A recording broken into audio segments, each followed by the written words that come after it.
warahmatullahi wabarakatuh.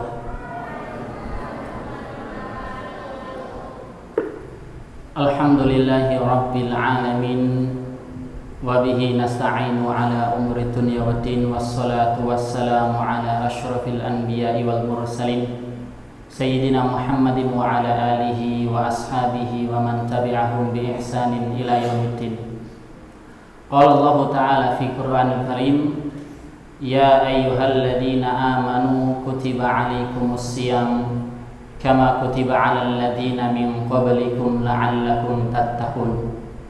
Wa qala Rasulullah sallallahu alaihi wasallam fi hadisihi, man shoma ramadhana imanan wa ihtisaban ghufira lahu ma taqaddama min dhanbihi wa man qama ramadhana imanan wa ihtisaban ghufira lahu ma taqaddama min dhanbihi.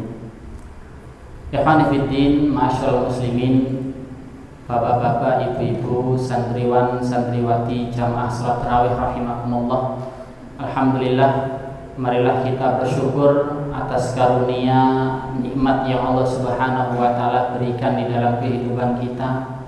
Salah satu kenikmatan yang besar yang Allah hadirkan saat ini adalah dipertemukannya kita kembali dengan bulan yang mulia, yaitu bulan suci Ramadan. Semoga amal ibadah kita yang kita kerjakan di bulan Ramadan kelak diterima di sisi Allah Subhanahu wa taala sebagai amal saleh. Amin ya rabbal alamin. Ikhwani fillah, azani Allah wa iyyakum. Bulan Ramadan, Rasulullah Shallallahu alaihi wasallam mensifatinya dengan bulan yang penuh dengan keberkahan. Di dalam sabdanya, Rasulullah bersabda, qad ja'akum Ramadan syahrun mubarak. Telah datang kepada kalian Ramadan, dia adalah bulan yang penuh dengan keberkahan. Maka Ramadan adalah sesuatu yang sangat dinanti.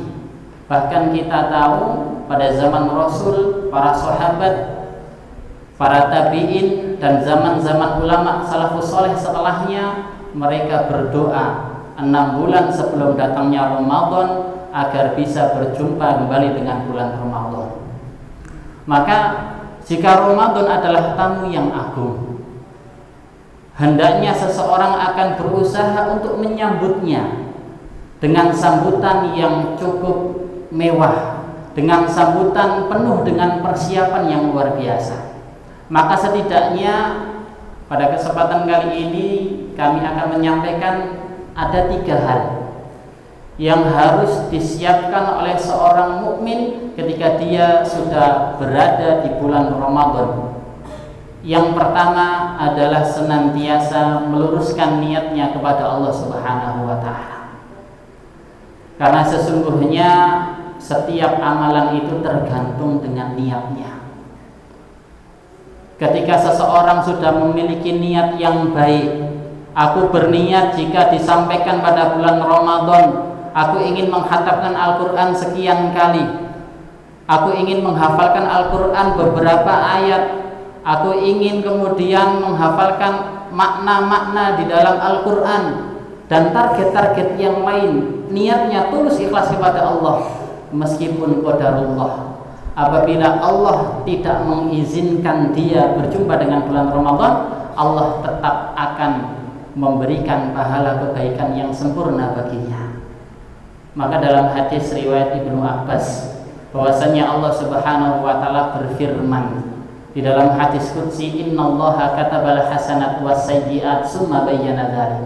Sesungguhnya Allah Subhanahu wa taala itu menetapkan kebaikan dan keburukan, kemudian telah menjelaskan semuanya. Faman hamma bihasanatin falam ya'malha, jika seseorang itu memiliki niatan baik, lantas kemudian tidak sampai dia melaksanakannya, bisa jadi karena ajal telah mendahulunya. Maka kata Allah Subhanahu wa taala, katabahallahu indahu hasanatan kamilah. Allah tetap akan memberikan baginya pahala kebaikan yang sempurna atas niat baik yang dia kerjakan. Maka untuk lebih mudah memahamkan, ada sebuah kisah Suatu ketika Rasulullah Shallallahu Alaihi Wasallam menyampaikan kisah itu, bahwasannya ada seorang lelaki yang berniat untuk bersedekah. Maka di malam hari dia berdoa kepada Allah Subhanahu wa taala, "Ya Allah, tunjukkanlah kepadaku orang yang berhak untuk menerima sedekahku. Aku akan bersedekah dengan harta." Akhirnya dia keluar rumah, lewatlah di depan rumahnya seorang laki-laki. Akhirnya diberikanlah sedekah itu kepadanya. Namun kemudian di pagi hari tersiar kabar, menjadi perbincangan di tengah masyarakat sekitar, bahwasannya tadi malam ada seorang pencuri yang mendapatkan sedekah. Maka pada akhirnya lelaki tadi merasa kecewa akan sedekahnya. Di malam yang kedua dia juga berdoa kepada Allah, "Ya Allah, malam ini tunjukkan kepada aku orang yang berhak menerima sedekahku. Aku akan bersedekah dengan harta." Tak lama kemudian dia keluar rumah, mendapati seorang perempuan. Akhirnya dia berikan sedekah itu kepada perempuan tadi. Namun ternyata di pagi hari tersiar kabar bahwasannya tadi malam ada seorang pelacur, seorang penzina yang mendapatkan sedekah.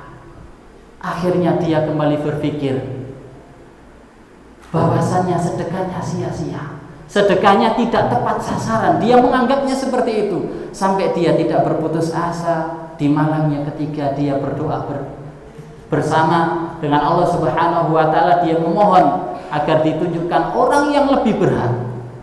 Akhirnya di malam yang ketiga dia keluar rumah, ada seorang lelaki yang lewat di depan rumahnya. Diberikanlah harta sedekahnya kepada lelaki tersebut.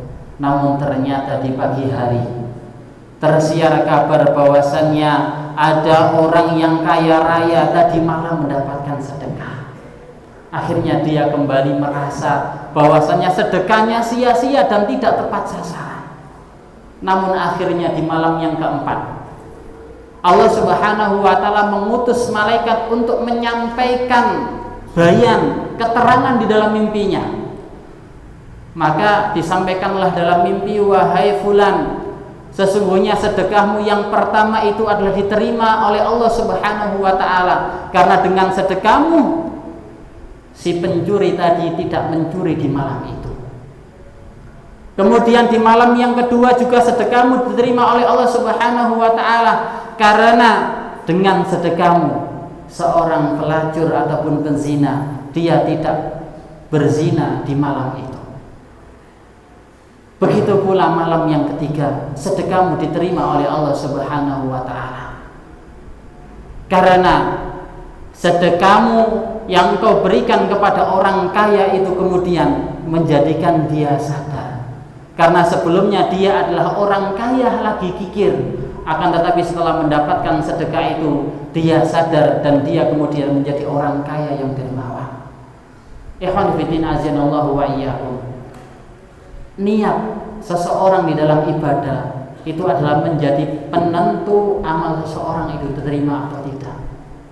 Maka dalam ibadah di bulan Ramadan, selama niat kita adalah niat yang solehah, niat yang benar, niat yang benar-benar ikhlas mengharapkan ridha Allah Subhanahu wa taala, maka insya Allah Allah pasti akan menerima semua amal ibadah kita. Kemudian yang kedua, yaitu kita sambut, kita hadapi bulan Ramadan ini dengan banyak memohon ampun kepada Allah Subhanahu wa taala. Banyak bertaubat dengan taubatan nasuha, dengan sebenar-benarnya taubat. Karena pada bulan Ramadan salah satu keutamaan dari Allah Subhanahu wa taala yang Allah berikan pada bulan Ramadan, Ramadan adalah bulan penuh ampunan. Rasulullah bersabda, "Awwaluha rahmah wa awsatuha maghfirah wa akhiruha itqum minan nar." Pertamanya adalah rahmat Allah turunkan sebanyak-banyaknya. Yang tengah-tengah ataupun 10 hari yang kedua adalah maghfirah yang Allah berikan. Kemudian 10 hari yang terakhir adalah pembebasan dari api neraka. Kenapa kita harus senantiasa bertobat kepada Allah Subhanahu wa taala? Karena seseorang yang banyak melakukan perbuatan dosa akan terhalang dari berbuat baik. Orang yang banyak melakukan maksiat akan terhalang menjalankan ketaatan kepada Allah Subhanahu wa taala. Seorang ulama besar namanya Fudail bin Iyad.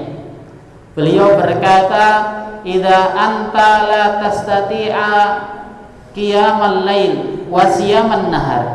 Apabila engkau tidak bisa melaksanakan qiyam di malam harinya, kemudian puasa di siang harinya, fa'lam annaka mahbusun, ketahuilah bahwasanya engkau sedang dalam kondisi terbelenggu. Fa'lam annaka mahbusun, engkau dalam kondisi terbelenggu. Apa yang membelenggumu? Qad qayyadatka dunubaka, sungguh engkau terbelenggu dengan dosa-dosa. Maka sedikit kisah singkat tentang Fudail bin Iyad. Kalau kita membaca kitab-kitab berkaitan tentang tazkiyatun nufus, pensucian hati dan jiwa, maka di sana akan banyak terdapat perkataan Fudail bin Iyad. Menjadi tanda tanya besar, kenapa? Ternyata dalam berbagai riwayat dijelaskan bahwasanya Fudail bin Iyad masa lalunya adalah seorang perampok. Dalam sebuah kisah diriwayatkan bahwasanya Fudail bin Iyad ini dalam merampok ngeri. Kenapa? Dia tidak hanya mengambil harta. Sebelum dia mengambil harta ataupun merampok harta seseorang, dia pasti bunuh dulu orangnya. Maka ketika itu di Baghdad sudah terkenal bahwasanya Fudail bin Iyad adalah perampok yang sadis. Orangnya memiliki kemampuan duel tarung yang luar biasa. Maka suatu ketika di malam hari, di sebuah kota di sebelah Baghdad, Fudail bin Iyad hendak merampok ke dalam suatu rumah. Dia manjat pagar. Setelah dia melewati pagar, ternyata tuan rumah dalam kondisi sedang sholat malam. Maka ketika itu Fudail bin Iyad mendengar ayat-ayat suci Al-Quran yang dilantunkan oleh tuan rumahnya tadi, sampai pada ayat yang ke-16 dalam surat Al-Hadid, surat yang ke-57, alam ya'ni lil ladina amanu an takhsha'a qulubuhum li dzikrillah wa ma nazala minal haqq wala yakunu kalladzina utul kitaba min qablu fatala alaihimul amadu faqasat qulubuhum wa katsirun minhum fasiqun.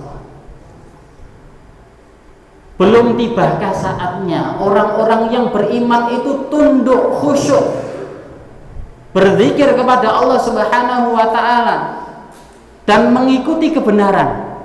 Maknanya orang yang beriman telah diturunkan kepada umat Rasulullah Al-Quran sebagai pedoman hidup dan as-sunnah, hadis. Ketika seseorang mau belajar Al-Quran, mau belajar hadis, insya Allah dalam kondisi dia wafat, dia akan masuk surga. Wa ma nazala minal haqq.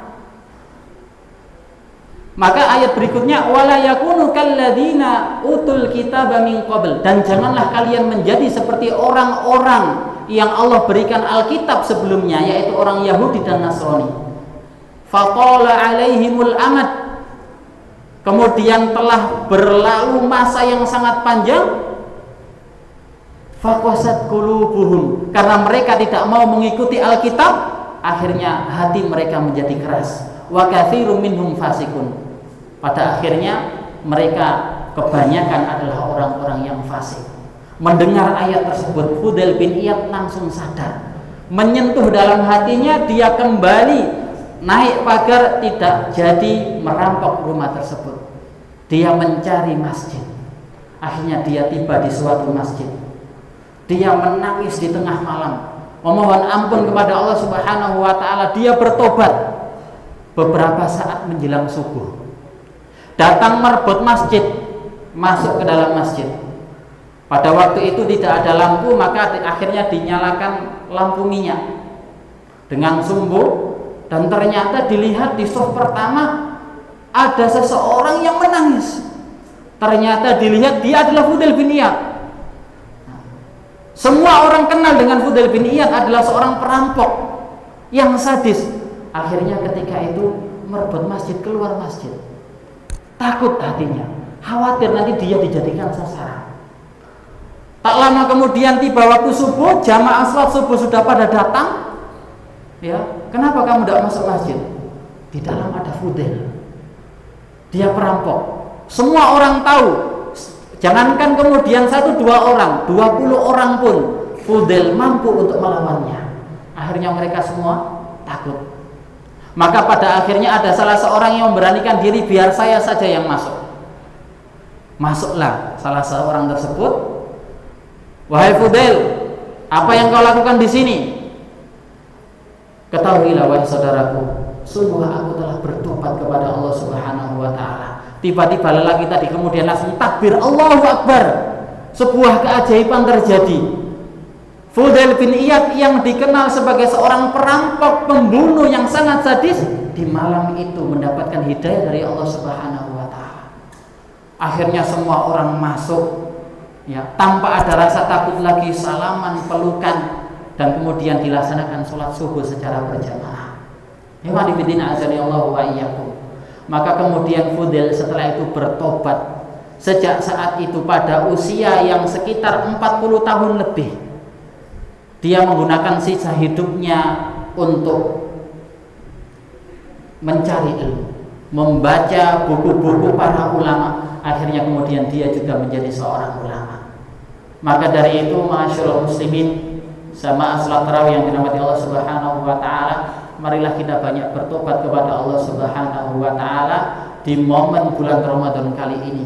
Karena sesungguhnya sebagaimana yang dikatakan oleh Fudail bin Iyad, seseorang yang tak mampu melaksanakan amal soleh, malas dalam mengerjakannya, bahkan terhalang untuk melaksanakan ibadah, ketahuilah sebabnya adalah dosa.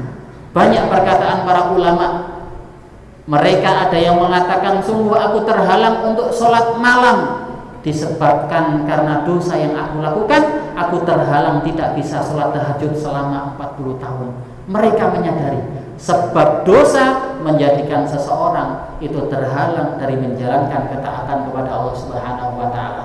Maka dari itu, marilah kita bersama berdoa kepada Allah Subhanahu wa taala dan berikhtiar banyak bertobat dan meminta ampun kepada Allah Subhanahu wa taala, senantiasa memperbaharui niat dalam setiap amal soleh kita, dan kita berharap semoga Allah menerima semua amal soleh kita di hadapannya sebagai sebuah pahala yang kelak akan menjadikan kita dimasukkan ke dalam surganya. Amin ya rabbal alamin.